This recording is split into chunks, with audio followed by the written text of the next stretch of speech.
We begin, of course, with the royal wedding, words that have set hearts aflutter all across the globe. And now the royal couple is telling all. Well, they're telling a little bit.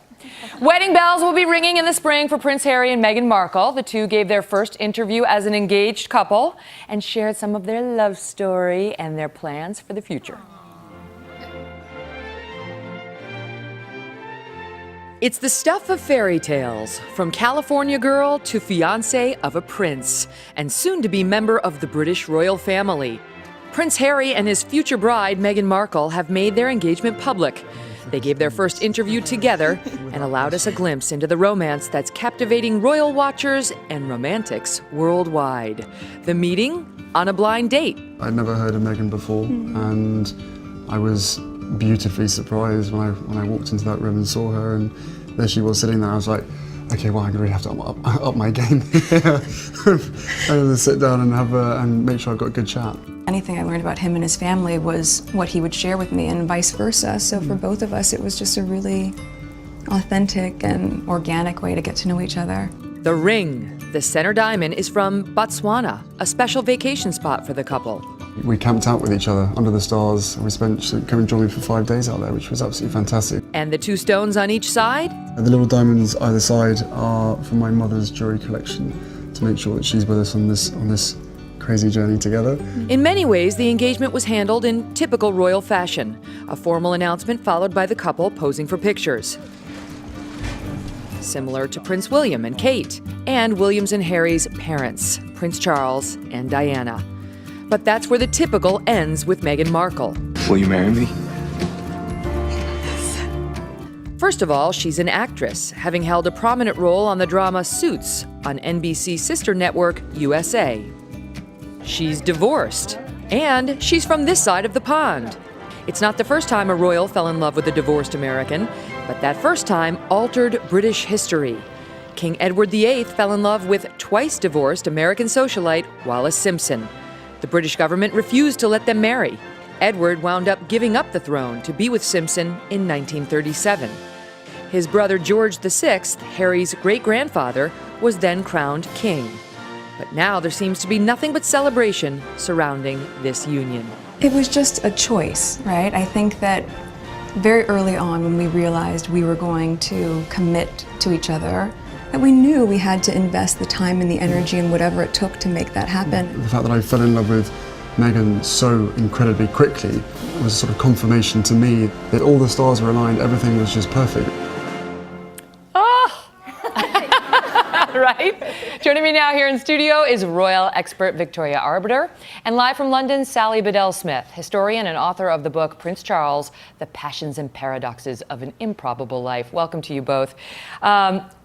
If only I had known that the royal family was into divorced Americans. I would have tried harder earlier in my career.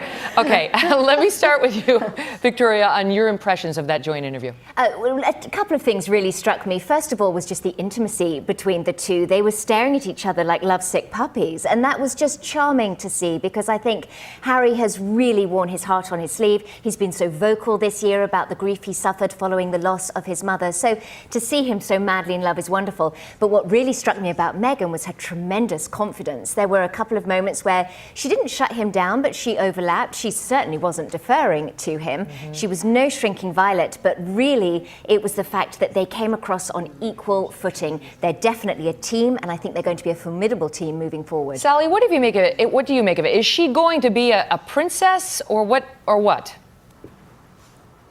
Well, I doubt she'll be a princess, because she would have to take the name Princess Henry, which I don't think she would want.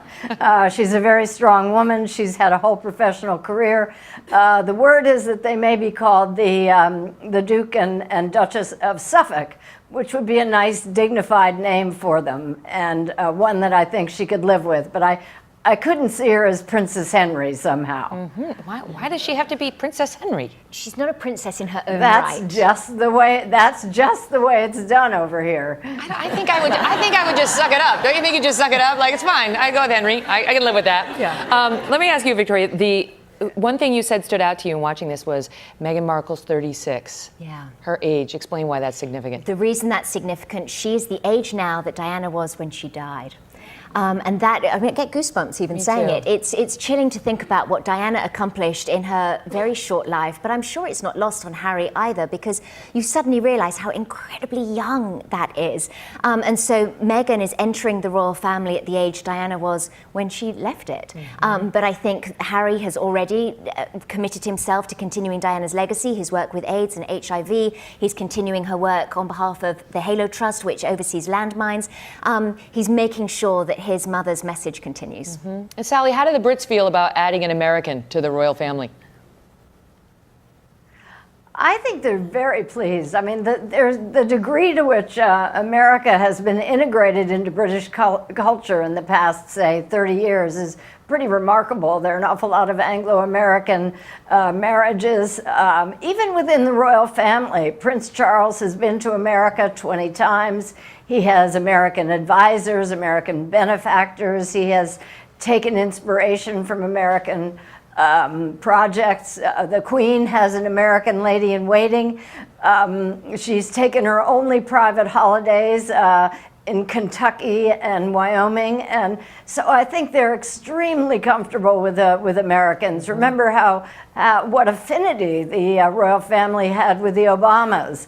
So I don't think the prospect of an American entering their family is anywhere near what it was. I mean, it's a total opposite, really, to what it was when Wallis Simpson hoved into view. And it's a different what story. a different woman she was. I got to go, but I've got to ask you, Victoria, before we go, about the coat that she was wearing, which is sold out. It's by Line the Label. She's a fashion icon like that, right? Like that. She crashed the website, so obviously they weren't prepared. She has a lot of famous designer friends, so I think everyone's going to be clamoring to send her items now. They're already calling that coat the Megyn, which I approve of entirely.